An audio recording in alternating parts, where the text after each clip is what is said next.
Di balik senyum ramah dan aroma masakan rumah yang hangat, Alisa menyimpan sebuah rahasia yang jauh lebih tajam dari sembilu. Segalanya berubah saat ia tanpa sengaja menemukan jejak foto haram di ponsel suaminya, Ruman, yang tengah bermesraan dengan Felicia, sahabat yang selama ini ia anggap sebagai saudara sendiri. Namun alih-alih meledak dalam tangisan yang lemah, Alisa memilih untuk menjadi sutradara dalam sandiwara pembalasan yang paling dingin dan mematikan. Ia membiarkan mereka merasa menang di atas awan, tanpa menyadari bahwa Alisa telah menyusun strategi untuk merebut kembali setiap inci kehormatan dan seluruh aset yang mereka curi sebelum matahari esok terbit. Saksikan bagaimana sang istri yang selama ini diremehkan bertransformasi menjadi ratu yang menghancurkan kerajaan palsu suaminya hingga tak bersisa. Kisah yang penuh intrik dan perjuangan ini sangat sayang untuk dilewatkan, jadi pastikan Anda terus mengikuti setiap langkah Alisa. Omong-omong, para penonton yang luar biasa ini berasal dari kota mana saja ya? Silahkan tulis nama kota Anda di kolom komentar agar kita bisa saling menyapa dan mengenal satu sama lain dengan lebih dekat. Kepalan tangan Alisa di bawah meja perlahan mengendur saat Felicia akhirnya berpamitan, dengan senyum canggung yang tersisa di bibirnya yang dipulas lipstik merah jambu. Suasana ruang makan mendadak senyap, hanya menyisakan aroma masakan yang kini terasa menyesakkan paru-paru Alisa. Ruman segera beranjak menuju kamar mandi untuk membersihkan bekas tumpahan air di kemejanya, meninggalkan ponsel pintarnya tergeletak begitu saja di atas meja makan yang berantakan. Jantung Alisa berdegup kencang, seolah ada genderang yang bertalu-talu di dalam dadanya saat ia menatap benda persegi panjang itu. Dengan gerakan yang sangat hati-hati, ia meraih ponsel tersebut, menyadari bahwa tindakan ini adalah titik poin yang tidak akan pernah bisa ditarik kembali dalam sisa hidupnya. Layar ponsel itu menyala, menampilkan serangkaian notifikasi yang muncul bertubi-tubi dari sebuah aplikasi pesan singkat tanpa nama profil yang jelas. Jempol Alisa gemetar saat ia menyapu layar, dan seketika dunianya serasa runtuh melihat barisan kalimat yang tertera di sana. Pesan-pesan itu berisi koordinat pertemuan di sebuah hotel pinggir kota, serta ungkapan kerinduan yang sangat mendalam dari seseorang yang panggilannya hanya ditandai dengan simbol bunga kecil. Namun yang paling menghancurkan adalah sebuah foto yang baru saja dikirimkan. Gambar tangan Felicia yang sedang mengenakan cincin perak yang sama dengan yang Alisa lihat tadi pagi, disertai keterangan bahwa perhiasan itu adalah simbol ikatan rahasia mereka. Alisa merasakan dingin yang membeku menjalar dari ujung kakinya hingga ke kepala, membuat seluruh persendiannya kaku seketika. Setiap kata yang terbaca adalah pisau tak kasat mata yang menguliti kepercayaan yang telah ia rawat selama bertahun-tahun dengan penuh kesabaran. Suara gemericik air dari kamar mandi berhenti, menandakan Ruman akan segera kembali ke ruangan itu. Dengan kecepatan yang didorong oleh kepanikan dan rasa sakit, Alisa meletakkan kembali ponsel itu tepat di posisi semula, lalu bergegas menuju dapur. Di sana, ia berdiri di depan wastafel, membiarkan air mengalir deras untuk menyamarkan isak tangis yang mulai pecah dari kerongkongannya yang tercekat hebat. Suara gemericik air di wastafel dapur menjadi satu-satunya pelindung bagi Alisa untuk menyembunyikan getaran hebat di bahunya saat Ruman melangkah keluar dari kamar mandi dengan kemeja yang sudah berganti. Tanpa menoleh, Alisa bisa merasakan kehadiran suaminya yang hanya lewat sekilas untuk mengambil ponselnya kembali, sebelum bergumam pelan tentang urusan kantor yang mendadak muncul di larut malam. Alisa mematikan keran, membiarkan keheningan yang mencekam kembali menguasai ruangan, lalu dengan gerakan mekanis, ia mengambil kunci mobil cadangan yang tersembunyi di laci dapur. Ada kekuatan baru yang muncul dari sisa-sisa kehancurannya, sebuah dorongan untuk melihat dengan mata kepala sendiri sejauh mana pengkhianatan ini telah merusak pondasi hidupnya. Ia membuntuti mobil sedan hitam milik Ruman dari jarak yang cukup jauh, menyusuri jalanan kota yang mulai sepi oleh kendaraan. Jantungnya berdegup kencang saat melihat mobil itu berbelok ke arah sebuah kafe kecil di sudut kota yang tersembunyi di balik rimbunnya pepohonan mahoni. Alisa memarkir kendaraannya di seberang jalan, berlindung di balik bayang-bayang toko yang sudah tutup, dan memperhatikan dari balik kaca jendela kafe yang temaram. Di sana, di meja paling pojok, ia melihat Ruman duduk berhadapan dengan Felicia yang sudah berganti pakaian lebih santai, namun tetap terlihat menawan. Pemandangan itu seolah membekukan waktu. Tangan Ruman menjangkau jemari Felicia, menggenggamnya dengan kelembutan yang selama berbulan-bulan ini tidak pernah Alisa rasakan lagi. Tidak ada amarah yang meledak di jalanan, tidak ada teriakan histeris yang memecah malam, Alisa hanya terduduk lemas di kursi kemudinya dengan pandangan yang mengabur oleh air mata yang tertahan. Ia mengeluarkan ponselnya sendiri, memotret momen keintiman itu sebagai bukti yang akan ia simpan rapat-rapat sebagai senjata masa depannya. Di bawah lampu jalan yang kekuningan, Alisa menyadari bahwa wanita yang pulang ke rumah malam ini bukan lagi Alisa yang lemah dan penurut, melainkan seorang penyusun strategi yang siap merebut kembali martabatnya yang telah diinjak-injak. Lampu jalan yang kekuningan di depan kafe itu seolah memudar saat Alisa memacu mobilnya kembali menembus kegelapan malam, menyalip sepi yang menghimpit perasaannya. Sesampainya di rumah, ia berdiri mematung di depan cermin besar di kamar utama, menatap pantulan wajah yang tampak pucat, namun memiliki sorot mata yang jauh lebih tajam dari sebelumnya. Alisa menyentuh permukaan kaca, menyadari bahwa mulai detik ini, ia harus memerankan peran paling sulit dalam hidupnya. Seorang istri yang tetap hangat, meski hatinya telah menjadi puing. Ia membasuh wajahnya dengan air dingin, menghapus setiap jejak kesedihan yang sempat mengalir, lalu memula sedikit krim malam agar terlihat biasa saja saat Ruman kembali nanti. Rutinitas pagi berikutnya berjalan seperti biasa, namun dengan ketelitian yang nyaris mengerikan bagi Alisa yang kini telah terbangun.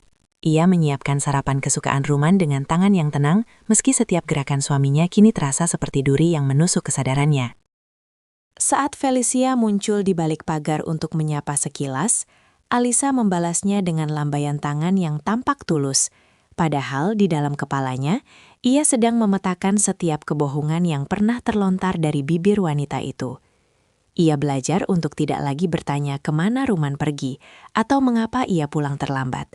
Alisa memilih untuk memberikan kebebasan palsu agar suaminya merasa aman dalam pengkhianatannya.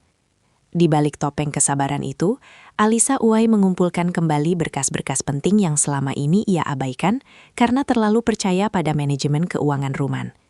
Ia mencatat setiap pengeluaran yang tidak wajar dan memindahkan salinan dokumen kepemilikan aset ke dalam folder rahasia yang ia simpan di layanan awan pribadi. Kekuatan barunya tidak datang dari amarah yang meledak-ledak, melainkan dari persiapan yang dingin dan terukur untuk masa depan yang harus ia bangun sendiri. Alisa tahu bahwa untuk meruntuhkan tembok kebohongan yang dibangun Ruman dan Felicia, ia tidak boleh terlihat sebagai korban yang rapuh, melainkan sebagai pengamat yang paling waspada di rumah itu. Persiapan yang dingin dan terukur itu menuntun langkah Alisa menuju sebuah seminar kewirausahaan di pusat kota. Sebuah pelarian yang ia dalihkan kepada Ruman sebagai kegiatan mengisi waktu luang. Di tengah hiruk-pikuk aula yang dipenuhi oleh para profesional muda, Alisa merasa seperti orang asing yang baru saja keluar dari gua kegelapan. Ia duduk di barisan belakang, mencoba mencerna materi tentang strategi manajemen resiko yang disampaikan oleh seorang pria berkarisma di atas panggung. Pria itu adalah Wawan, seorang konsultan bisnis ternama yang dikenal karena ketajamannya dalam melihat potensi pasar yang tersembunyi. Suara Wawan yang tegas namun tenang seolah menyentuh saraf kesadaran Alisa, membangkitkan kembali semangat yang selama ini ia kubur demi peran sebagai istri yang penurut. Setelah sesi berakhir, Alisa memberanikan diri mendekati meja pembicara, membawa sebuah draft kasar rencana bisnis desain interior yang ia susun dalam keheningan malam-malam sebelumnya. Wawan menerima map itu dengan sopan, matanya menyisir setiap sketsa dan perhitungan biaya yang dibuat Alisa dengan penuh ketelitian. Ada keheningan sejenak yang membuat jantung Alisa berdebar, sebelum akhirnya Wawan mendongak dan menatapnya dengan binar ketertarikan yang murni.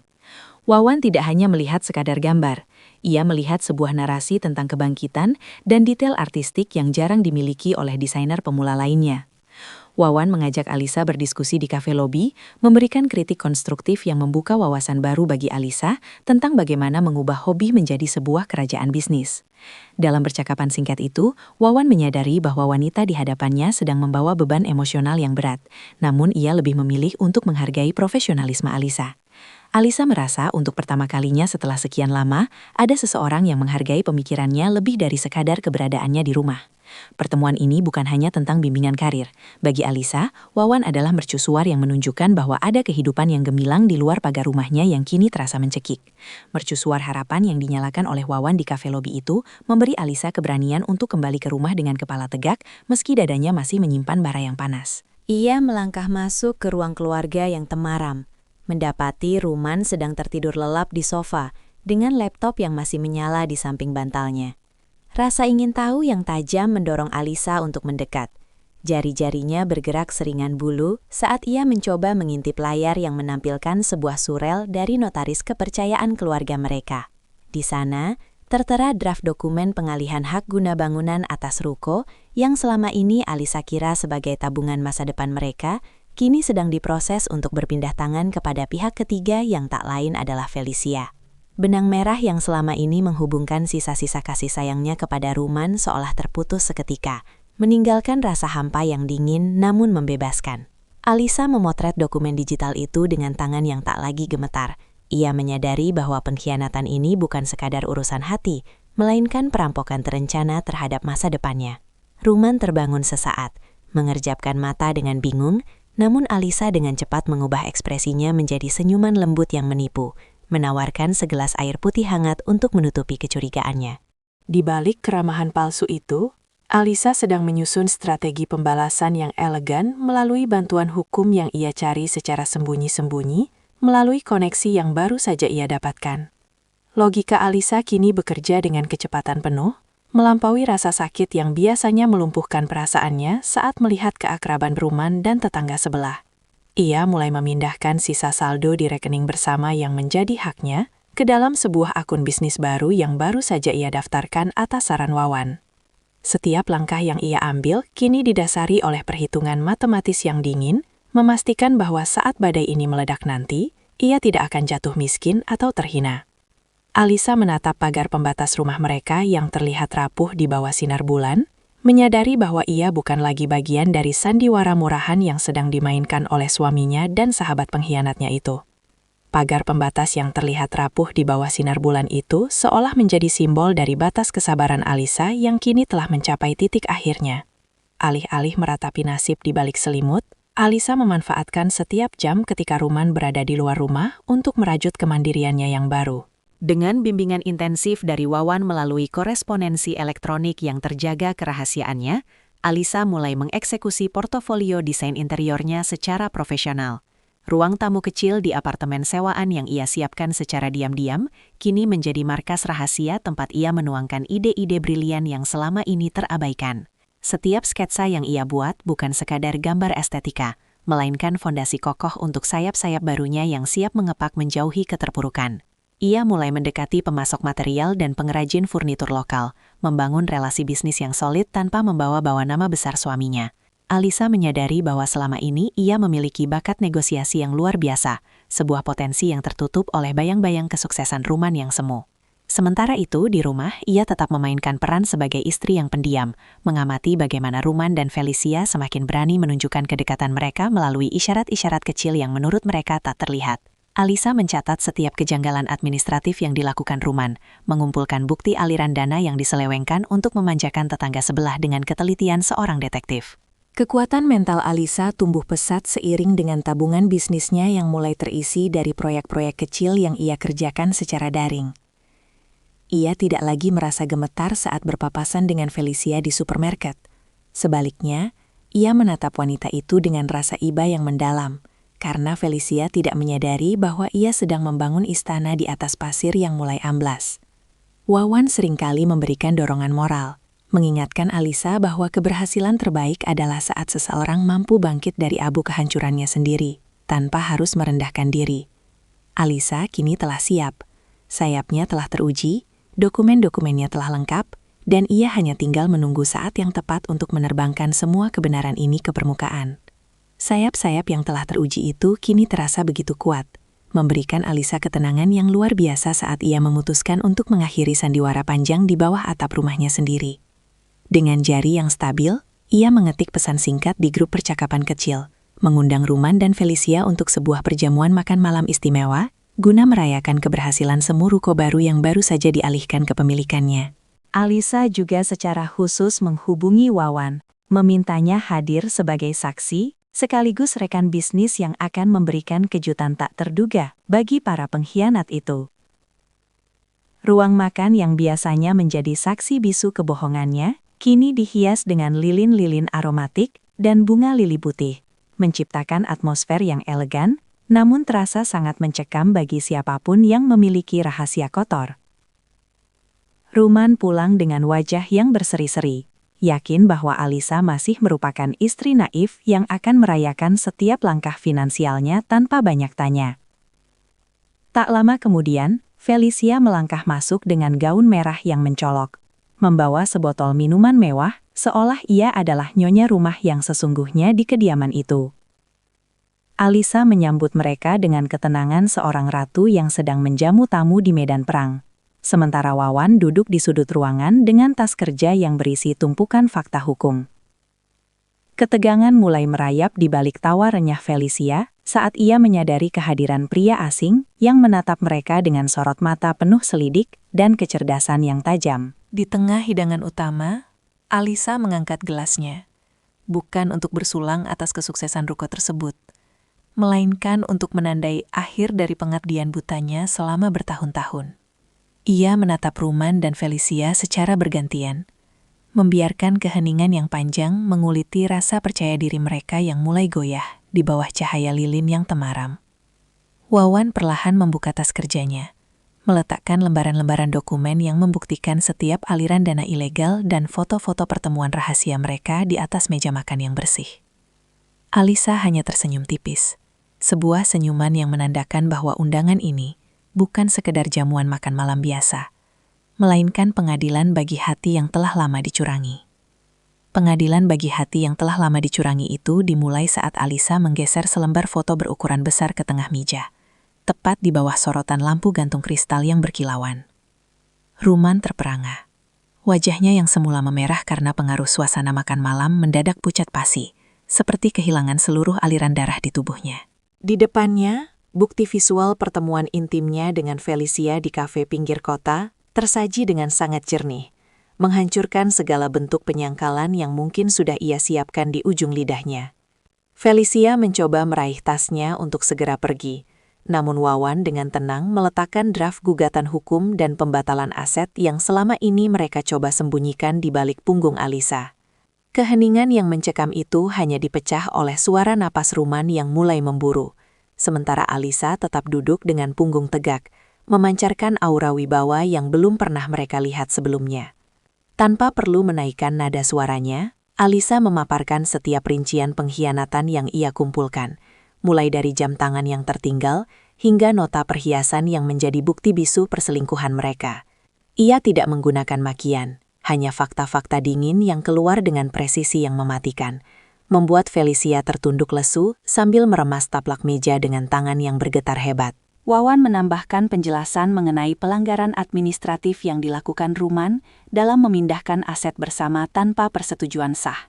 Sebuah tindakan yang bisa berujung pada konsekuensi hukum yang sangat berat. Ruman mencoba membuka mulut untuk memohon, namun kata-katanya tertahan di tenggorokan saat ia melihat sorot mata Alisa yang kini benar-benar kosong dari rasa cinta. Kebenaran yang terpampang di atas meja makan ini bukan lagi sekedar rahasia domestik, melainkan bukti kehancuran moral yang mereka bangun bersama di atas penderitaan Alisa. Alisa berdiri perlahan, menatap kedua orang di hadapannya dengan rasa iba yang tulus, menyadari bahwa mereka telah kehilangan segalanya demi sebuah hubungan yang didasari oleh kebohongan. Di ruang makan yang kini terasa seluas lapangan terbuka, Alisa merasa beban berat yang selama ini menghimpit bahunya terbang ditiup angin, meninggalkan kebebasan yang terasa murni dan tak ternilai harganya. Kebebasan yang terasa murni dan tak ternilai harganya itu seolah memberi Alisa kekuatan tambahan untuk tetap berdiri tegak saat Ruman akhirnya jatuh terduduk, menyembunyikan wajahnya di balik telapak tangan yang gemetar. Suasana ruang makan yang tadi penuh dengan kemewahan palsu, kini berubah menjadi medan pengakuan yang menyesakan, di mana Felicia hanya bisa terisak pelan tanpa berani menatap mata sahabat yang telah dikhianatinya. Ruman mulai meracau, memberikan 1000 alasan tentang tekanan pekerjaan dan rasa kesepian sebagai pembenaran atas tindakan pengejutnya. Namun Alisa hanya mendengarkan dengan tatapan datar yang menusuk. Ia menyodorkan 2 map berwarna coklat ke hadapan suaminya. Satu berisi surat pengajuan perceraian yang sah, dan satunya lagi adalah dokumen tuntutan pengembalian seluruh aset yang telah diselewengkan. Pilihan yang Alisa berikan bukan sekedar tentang perpisahan, melainkan tentang pertanggungjawaban moral dan finansial yang harus dibayar mahal oleh Ruman. Felicia mencoba membela diri dengan suara parau, menyatakan bahwa perasaan tidak bisa dipaksakan. Namun Wawan segera memotongnya dengan menunjukkan bukti transaksi ilegal yang melibatkan nama Felicia sebagai penerima dana gelak perusahaan. Alisa memberikan pilihan pahit. Selesaikan semuanya secara kekeluargaan dengan mengembalikan hak Alisa sepenuhnya, atau biarkan hukum yang berbicara di meja hijau dengan segala konsekuensi mempermalukan nama baik mereka. Di tengah ketidakberdayaan itu, Ruman menyadari bahwa wanita yang dulu ia remehkan sebagai ibu rumah tangga biasa, kini telah menjelma menjadi sosok negosiator yang tangguh dan tidak kenal kompromi. Ketegasan Alisa membuat suasana semakin mencekam, memaksa Ruman untuk menandatangani dokumen-dokumen tersebut di bawah pengawasan Wawan yang sangat teliti.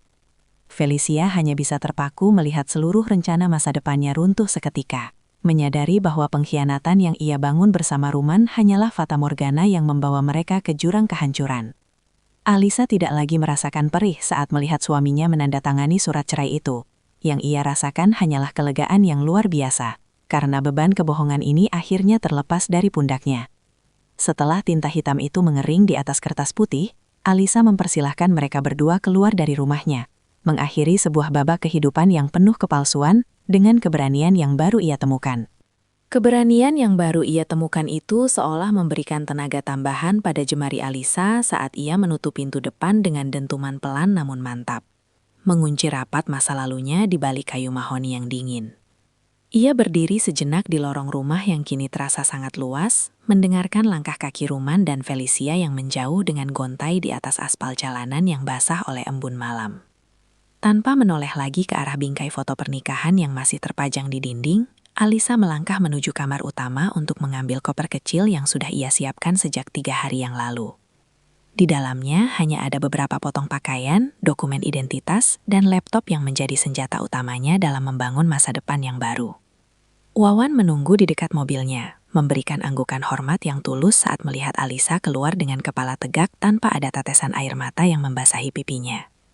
Alisa menyerahkan kunci cadangan rumah itu kepada pengacaranya melalui perantara Wawan, memutuskan untuk tidak lagi menginjakkan kaki di tempat yang penuh dengan sisa-sisa pengkhianatan tersebut. Ia memilih untuk meninggalkan segala kemewahan semu yang selama ini membelenggu jiwanya, menyadari bahwa harga diri jauh lebih berharga daripada sekadar bangunan megah yang pondasinya telah keropos oleh kebohongan.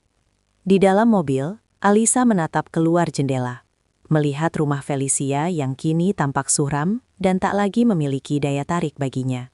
Perjalanan menuju apartemen kecil yang ia sewa sendiri terasa seperti perjalanan menuju kemerdekaan yang sesungguhnya, di mana ia tidak lagi harus berpura-pura menjadi istri yang bahagia.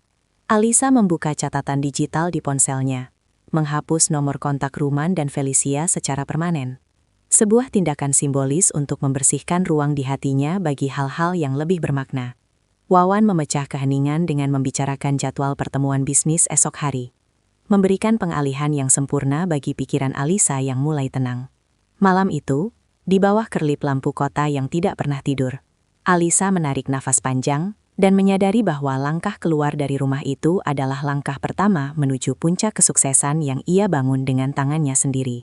Langkah pertama menuju puncak kesuksesan itu membawa Alisa ke sebuah studio kecil berlantai kayu di sudut kota, tempat ia menghabiskan malam-malam panjang dengan mata terpaku pada layar monitor. Sisa-sisa kesedihan yang dulu menyesakan dada, kini ia sublimasikan menjadi garis-garis desain yang tajam, modern, namun tetap memiliki sentuhan kehangatan yang mendalam. Setiap goresan sketsa interior yang ia ciptakan adalah representasi dari proses penyembuhan jiwanya. Ia membangun ruang-ruang yang aman bagi orang lain, seolah sedang menyusun kembali kepingan hatinya yang sempat berserakan. Proyek pertamanya sebagai desainer mandiri, sebuah renovasi galeri seni kontemporer, mendapat apresiasi luar biasa karena kemampuannya memadukan cahaya alami dengan struktur yang kokoh. Wawan terus mendampingi sebagai mentor bisnis yang handal, membantu Alisa menavigasi kontrak-kontrak besar yang mulai berdatangan dari berbagai perusahaan pengembang properti. Alisa tidak lagi dikenal sebagai istri dari pengusaha Ruman, melainkan sebagai Alisa sang arsitek emosi, yang karya-karyanya selalu memiliki jiwa dan karakter yang kuat. Ia mulai merekrut tim kecil yang terdiri dari para wanita berbakat yang juga pernah mengalami titik terendah dalam hidup, menciptakan sebuah ekosistem kerja yang saling menguatkan. Kesuksesan finansial mulai mengalir deras, namun bagi Alisa, kepuasan sejati muncul saat ia mampu membayar seluruh utang masa lalu dan membeli sebuah kantor permanen atas namanya sendiri. Di tengah kesibukannya yang padat, Alisa sesekali teringat akan penderitaan masa lalu. Namun ia tidak lagi merasakan perih, melainkan rasa syukur atas ketegaran yang ia miliki. Air mata yang dulu jatuh di wastafel dapur, kini telah menjelma menjadi prestasi yang diakui secara nasional, membuktikan bahwa kehancuran hanyalah awal dari konstruksi diri yang lebih megah. Ia belajar bahwa kreativitas adalah obat paling mujarab untuk pengkhianatan, dan setiap kegagalan dalam hubungan adalah pelajaran berharga untuk membangun relasi profesional yang lebih sehat. Alisa kini berdiri di tengah studionya yang bercahaya terang, menatap papan visinya yang penuh dengan jadwal pameran internasional, menyadari bahwa ia telah berhasil mengubah puing-puing kepedihan menjadi istana keberhasilan yang tak tergoyahkan. Papan visi yang penuh dengan jadwal pameran internasional itu kini bukan lagi sekadar impian yang tertempel di dinding studio, melainkan realitas yang membawa Alisa berdiri di atas karpet merah sebuah hotel berbintang 5. Malam ini adalah penganugerahan Entrepreneur of the Year, sebuah ajang bergengsi yang mengakui ketangguhan para pemimpin bisnis yang mampu melakukan transformasi luar biasa dalam waktu singkat. Alisa tampil memukau dengan gaun malam berwarna biru safir yang elegan, memancarkan aura kepercayaan diri yang tenang namun sangat kuat. Kontras dengan sosoknya yang dulu selalu bersembunyi di balik bayang-bayang ruman. Saat namanya dipanggil sebagai pemenang utama, ia melangkah menuju podium dengan keanggunan seorang penyintas yang telah berhasil menaklukkan badai terdahsyat dalam hidupnya. Di tengah riuh rendah tepuk tangan hadirin, mata Alisa sempat menangkap sosok yang sangat ia kenali, duduk di barisan belakang dekat pintu keluar. Itu adalah Ruman, yang kini tampak jauh lebih tua dan kusam. Ruman hadir di sana bukan sebagai tamu undangan VVIP, melainkan sebagai perwakilan kecil dari sebuah subkontraktor yang sedang berusaha menyambung hidup setelah bisnis utamanya hancur akibat tuntutan hukum dan reputasi yang merosot. Alisa melihat kilat penyesalan yang mendalam di mata mantan suaminya. Namun ia tidak merasakan dendam atau keinginan untuk pamer. Ia hanya merasakan kedamaian yang tuntas. Di samping Ruman, Felicia tidak terlihat sama sekali. Kabarnya wanita itu telah pergi meninggalkan Ruman segera setelah harta dan ruko mewah yang mereka incar berhasil dikuasai kembali oleh Alisa secara sah. Alisa memegang trofi emas itu erat-erat, lalu mulai memberikan pidato singkat yang sangat menyentuh tentang pentingnya harga diri dan keberanian untuk memulai kembali dari nol. Ia mempersembahkan kemenangan ini bagi setiap orang yang pernah merasa terpuruk, mengingatkan mereka bahwa nilai seseorang tidak ditentukan oleh pengkhianatan orang lain, melainkan oleh keputusan untuk bangkit. Wawan memberikan tepuk tangan paling kencang dari kursi depan. Matanya berbinar penuh kebanggaan melihat murid dan rekan bisnisnya kini telah menjadi bintang yang bersinar paling terang. Malam itu, Alisa menyadari bahwa panggung utama ini bukan sekadar tentang penghargaan materi, melainkan bukti bahwa ia telah memenangkan pertempuran melawan rasa takutnya sendiri. Malam penganugerahan itu berakhir dengan kilauan lampu blitz yang perlahan meredup, menyisahkan keheningan yang menenangkan saat Alisa melangkah keluar menuju balkon hotel yang menghadap cakrawala kota. Trofi emas di tangannya terasa berat, namun nyata, sebuah beban yang menyenangkan dibandingkan dengan sesak yang dulu ia pikul di pundaknya selama bertahun-tahun. Ia menarik nafas dalam-dalam, membiarkan angin malam menyapu sisa-sisa kegelisahan yang mungkin masih bersembunyi di sudut memorinya tentang masa lalu yang kelam. Alisa menyadari bahwa memenangkan penghargaan dan meraih kesuksesan finansial hanyalah setengah dari perjalanan penyembuhannya yang panjang. Setengah bagian lainnya, yang jauh lebih sulit, adalah memberikan pengampunan yang tulus kepada sosok wanita yang dulu membiarkan dirinya direndahkan dan dikhianati tanpa perlawanan. Ia memejamkan mata, membayangkan Alisa masa lalu yang menangis di wastafel dapur, dan gemetar melihat pesan singkat di ponsel suaminya, lalu membisikkan kata maaf kepada dirinya sendiri. Maaf karena telah terlalu lama bertahan dalam kepalsuan, maaf karena telah mengabaikan intuisi demi menjaga perasaan orang yang tidak menghargainya, dan maaf karena pernah merasa tidak berdaya. Di bawah naungan bintang-bintang, ia melepaskan sisa-sisa kemarahan yang tersisa terhadap Ruman dan Felicia, bukan karena mereka layak mendapatkannya, tetapi karena jiwanya layak untuk bebas sepenuhnya. Beban kebencian adalah rantai terakhir yang harus ia putuskan, agar ia bisa berlari lebih jauh tanpa ada yang menahan langkah kakinya lagi. Wawan kemudian menghampirinya, membawakan mantel hangat untuk melindunginya dari hawa dingin yang mulai menusuk kulit, namun ia tetap menjaga jarak yang sopan sebagai bentuk penghormatan. Mereka berdiri dalam keheningan yang nyaman, sebuah persahabatan yang tumbuh di atas pondasi kepercayaan dan dukungan profesional yang murni tanpa pamrih. Alisa menatap tangannya yang kini tidak lagi gemetar, menyadari bahwa ia telah berhasil membangun kembali istana batinnya yang sempat runtuh, menjadi bangunan yang jauh lebih artistik dan kokoh.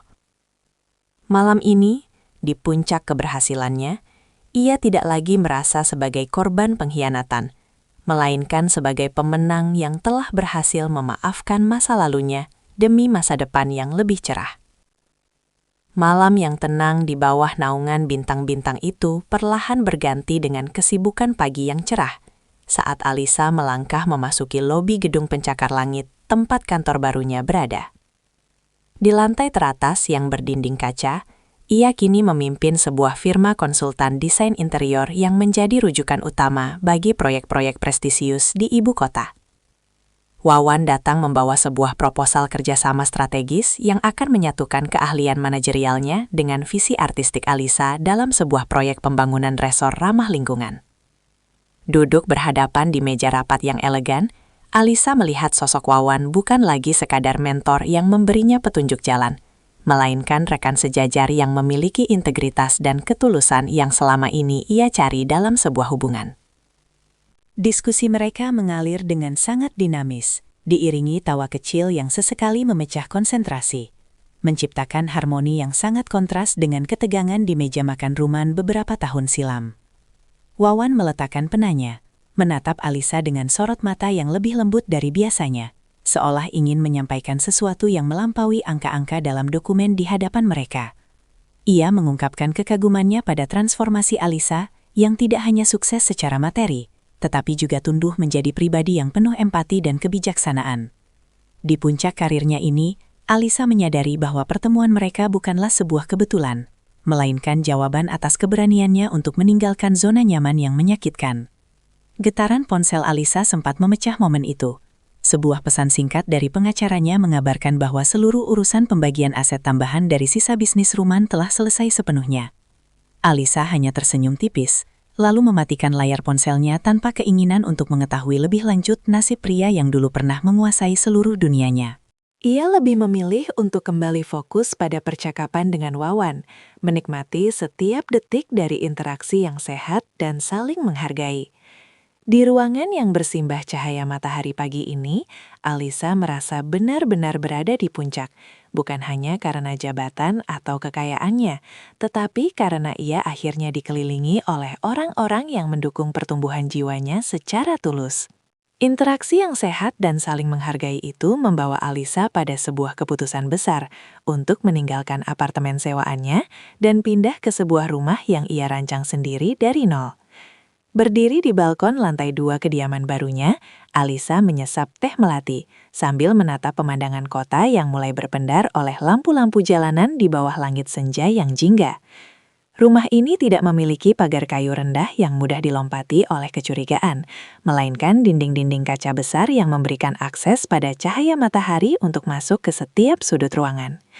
Jendela-jendela di sini tidak lagi menghadap ke arah rumah Felicia atau masa lalu yang menyesakan, melainkan terbuka lebar menghadap taman vertikal yang asri dan hamparan lembah yang menenangkan jiwa. Ia teringat betapa dulu ia sering mengintip dari balik gorden, mencari tahu keberadaan Ruman dengan hati yang hancur. Namun kini, ia hanya melihat pantulan dirinya sendiri yang tangguh dan mandiri. Interior rumahnya mencerminkan kedamaian batinnya, minimalis namun hangat. Dengan sentuhan karya seni lokal yang ia kurasi selama perjalanan karirnya bersama firma desainnya yang kian maju, Wawan sering berkunjung untuk mendiskusikan proyek resor mereka. Namun sore ini, ia datang membawa seikat bunga lili putih, tanaman yang kini menjadi simbol kesucian niat dan awal yang baru bagi Alisa. Mereka duduk di area santai, membicarakan rencana masa depan yang tidak lagi didasari oleh ketergantungan, melainkan oleh kemitraan yang setara dan penuh rasa hormat. Alisa menyadari bahwa rumah sejati bukanlah sekedar bangunan fisik yang megah, melainkan ketenangan yang ia temukan di dalam dadanya sendiri setelah berhasil mengusir bayang-bayang pengkhianatan. Kehadiran Wawan di hidupnya menjadi pelengkap yang manis, sebuah bukti bahwa setelah badai yang menghancurkan, semesta akan mengirimkan pelangi bagi mereka yang berani untuk tetap berjalan. Ia tidak lagi merasa perlu mengunci pintu hatinya rapat-rapat karena takut akan rasa sakit. Sebab ia kini memiliki kunci untuk kebahagiaannya sendiri, yang tidak bisa dicuri oleh siapapun. Dari balik jendela yang berbeda ini, Alisa menatap masa depan dengan senyuman lebar, menyadari bahwa kehidupan yang ia jalani sekarang adalah hasil dari keberaniannya untuk melepaskan apa yang tidak lagi layak untuk dipertahankan. Keberanian untuk melepaskan apa yang tidak lagi layak untuk dipertahankan membawa Alisa berdiri di mimbar sebuah aula universitas terkemuka, menatap ribuan pasang mata muda yang penuh dengan mimpi dan kegelisahan. Ia tidak lagi berbicara sebagai korban pengkhianatan yang hancur, melainkan sebagai orator yang suaranya bergema dengan wibawa dan pengalaman hidup yang mahal. Di barisan depan, Wawan duduk dengan senyum bangga, menjadi saksi bagaimana wanita yang dulu ia temukan dalam keraguan, kini telah menjadi mercusuar bagi banyak orang. Alisa memulai pidatonya bukan dengan menceritakan kemewahan kantornya, melainkan dengan membagikan kisah tentang kegelapan di balik jendela rumah lamanya yang dulu pernah membuatnya merasa tidak berharga. Ia menyampaikan pesan moral yang mendalam, bahwa pengkhianatan dari orang terdekat, seperti yang dilakukan Ruman dan Felicia, bukanlah hukuman mati bagi masa depan seseorang, melainkan sebuah alarm keras untuk bangun dan menemukan kekuatan jati diri. Alisa menekankan bahwa kesuksesan sejati tidak diukur dari seberapa besar aset yang kita miliki, tetapi dari seberapa tangguh kita mampu merajut kembali martabat yang telah terkoyak oleh kebohongan. Dunia tidak akan berhenti berputar hanya karena satu hati terluka, dan Alisa membuktikan bahwa dengan mengubah air mata menjadi karya, seseorang bisa menciptakan kerajaan dari puing-puing kehancurannya sendiri.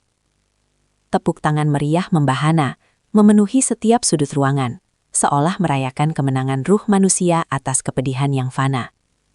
Setelah acara berakhir, Alisa berjalan keluar menuju taman kampus yang luas, menghirup udara segar yang terasa begitu manis dan membebaskan. Ia menyadari bahwa perjalanannya dari seorang istri yang terpuruk hingga menjadi pemimpin karir yang sukses adalah sebuah siklus kehidupan yang sempurna untuk dipelajari siapa saja. Tidak ada lagi dendam yang tersisa, hanya rasa syukur yang mendalam atas setiap luka yang pernah ada. Karena luka itulah yang menjadi celah masuknya cahaya kekuatan baru ke dalam jiwanya. Alisa menatap langit biru yang membentang tanpa batas, menyadari bahwa ia telah berhasil menulis ulang takdirnya dengan tinta emas keberanian. Hidupnya kini adalah sebuah pesan hidup bagi dunia, bahwa bangkit dan bersinar adalah pilihan terbaik yang bisa diambil oleh siapapun yang pernah merasa dikalahkan oleh keadaan.